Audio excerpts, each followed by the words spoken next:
Welcome back to Story Pirates Roll Call, where we take stories written by kids and we read them and we talk about them. Peter, how's it going? Lee, it's going great. I'm excited to do this. Are you ready for some stories? Oh, born ready. Okay, so this first one comes to us from Scarlet, a 6-year-old in Texas, and it's called The Girl Who Loves Her Book, and it came to life.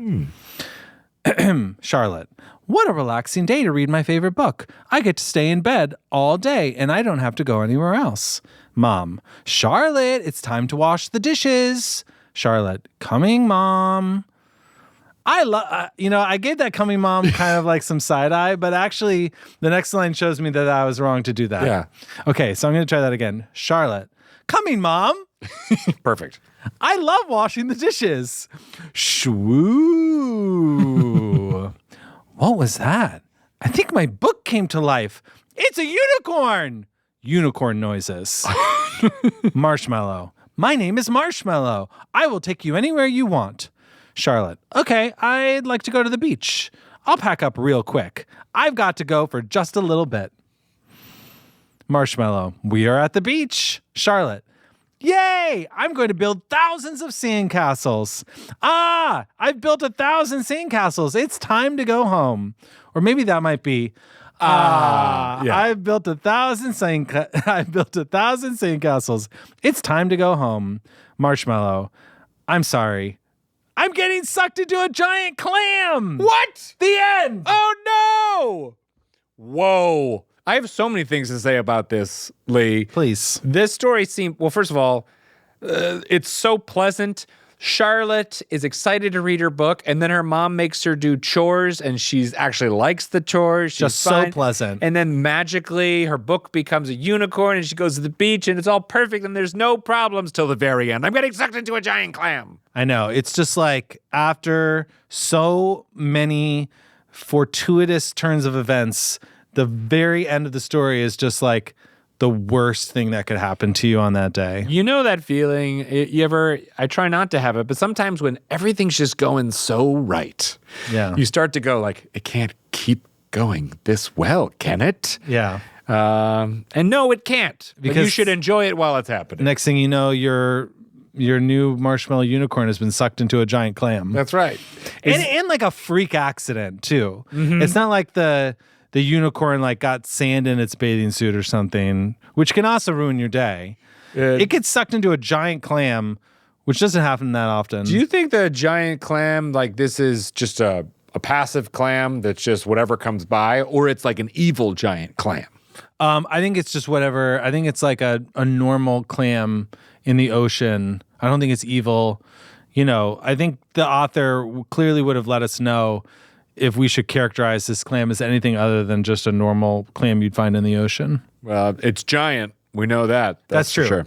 That's true. I will say, even going back to the very beginning of this story, I feel like it took me right back to being a kid, where what a relaxing day to read my favorite book. I get to stay in bed all day, and I don't have to go anywhere else. Every weekend, I wasn't allowed to watch TV on school days. So on the weekend, I go, I'm going to relax. I'm going to watch all this TV. And on Sundays, you're going to watch Super Sloppy Double Dare. Yeah, I will. And I did.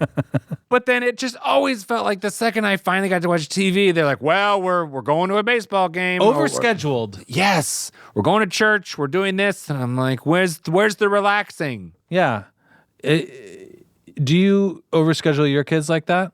No. No, you let them do whatever they want? I don't schedule them enough. It's like the 90s and they just like ride their bikes to parking lots and hang out. Yeah, well, they're in Brooklyn, so they don't go wandering around by themselves. There are more box stores than you'd think with some nice parking lots. It's true. They just haven't gotten to know them yet. Yeah. They're 9 and 10. So they'll get there. Yeah, 11 years old, I think, is a good time to start hanging out in parking lots. All right, we're close. Middle school. I'll take them. You want me to take them to my normal hang? Yeah, because you love hanging out in parking lots. I could introduce them to some guys. That's what I want. I might want kids to make friends with you and your weird parking lot middle-aged men hangout group. Listen, if they're going to do it, doing it with me feels like really safe. Honestly, if I ever make them hang out in parking lots, yeah, I would send them with you. Okay. Because I trust you. Thank you so much for that. All right. Well, Scarlet, we love your story. Thank you so much for sending it in. And I hope that you are not hanging out in parking lots. Peter, would you read us the next story? I would love to. This story comes to us from a 10-year-old from Pennsylvania named Julian. And Julian's story is called Cuckoo Kebab.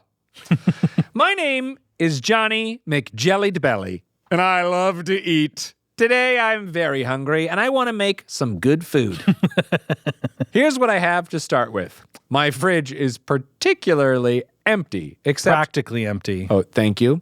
My fridge is practically empty, except I do have ketchup, mustard, sprinkles, cheese, cookies, relish, sour cream, burger patties, pickles, supersized hot dogs, a birthday cake, chicken logs, ice cream, lemons, yummy custard, a super salad, and some stone ground mustard. But what could I possibly make with this? Let's make a kebab. Not just any kebab. This is a cuckoo kebab. Now it's time to eat it. Eating noises here. Oh boy, I don't feel so good. ... The end. Okay, so Julian, awesome story. But this fridge is not practically empty. It's practically busting at the seams. Bursting at the seams even. It can't bust at the seams? I think it's bursting at the seams. I would argue that busting and bursting are synonymous. Probably. By the way, do you know what a chicken log is? I have never heard that before, but I assume a chicken log is like a chicken leg? No, I don't know. I think that Julian is choosing things that are in their fridge at home that they assume need no further explanation, such as stone ground mustard. Stone ground mustard.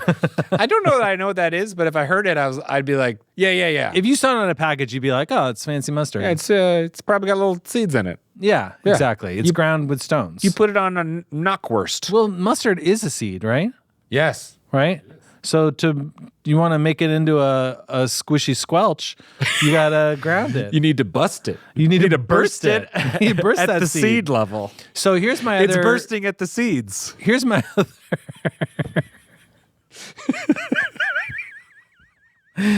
And that's all we got for today. All right. So this is my other question is the technical definition of kebab, and I looked this up because I was like, can it be a kebab if it has all these things on it? But a kebab is defined as meat and vegetables only, as far as I can tell. But here is something that is very interesting, is that kebab, K-E-B-A-B, and kebab, K-A-B-O-B, are the same dish, but the difference in spelling is purely one of regional preference. Kebab with an A is more common in Arabic-speaking regions in Europe, whereas kebab with an O is more common in North America, particularly influenced by Armenian and Iranian pronunciations. And this is all according to Hormel Foods. Oh, you got to trust Hormel. But I also say another argument as to why North America would like to say kebab.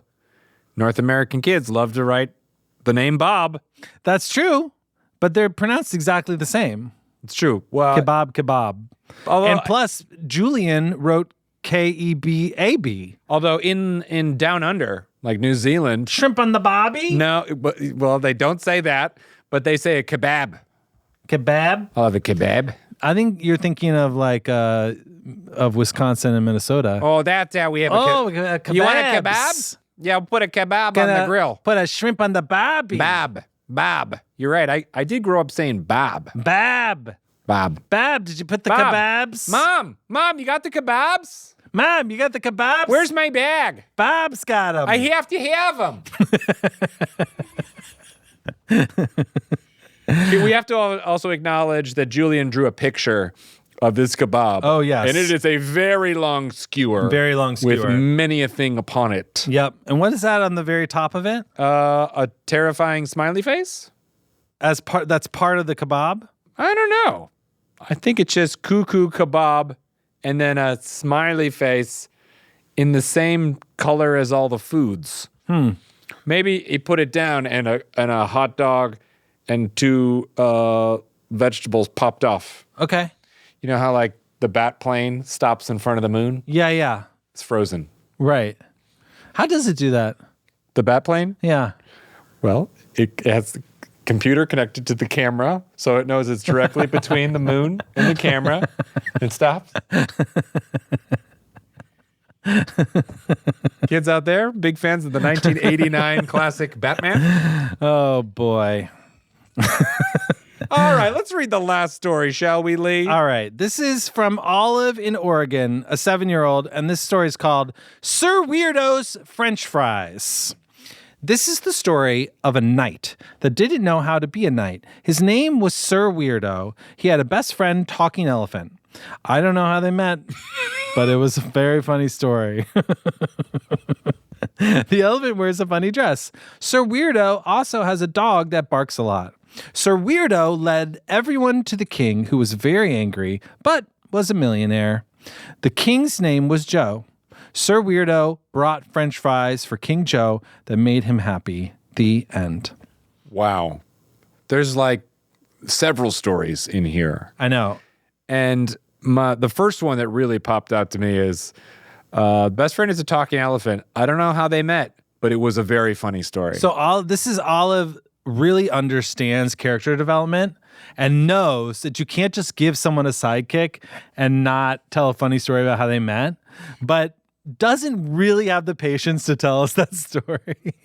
Or it's like, well, she's saying she doesn't know how they met, but it was a funny story. How does she know? Because people have been talking about it. And she knows that like everyone knows they have some funny story of how they met, but I never actually heard it, but it's good. So the narrator here you're saying is like someone in the village who's like heard the talk. Well, they're confident that it's a very funny story, but they don't know the story. I think it's the narrator being like, I don't know how they met, but trust me. All right. Well, then how would they know it's a funny story? You're right.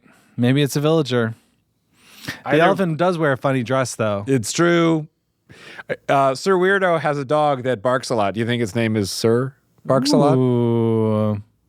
Sounds like it could be. Could be. Yeah, and I also love that Sir Weirdo led everyone to the king, who was very angry, but was a millionaire. Like, how can you be angry if you're a millionaire? Money can't buy me love. Well, it should be able to. If you're a millionaire, you should at least have enough consideration of the rest of us to not be angry. Yes, at least pretend like your life is perfect. Yeah, just enjoy yourself, you know? You know, being a millionaire doesn't solve your emotional problems. Oh. I mean, you could probably pay for therapy.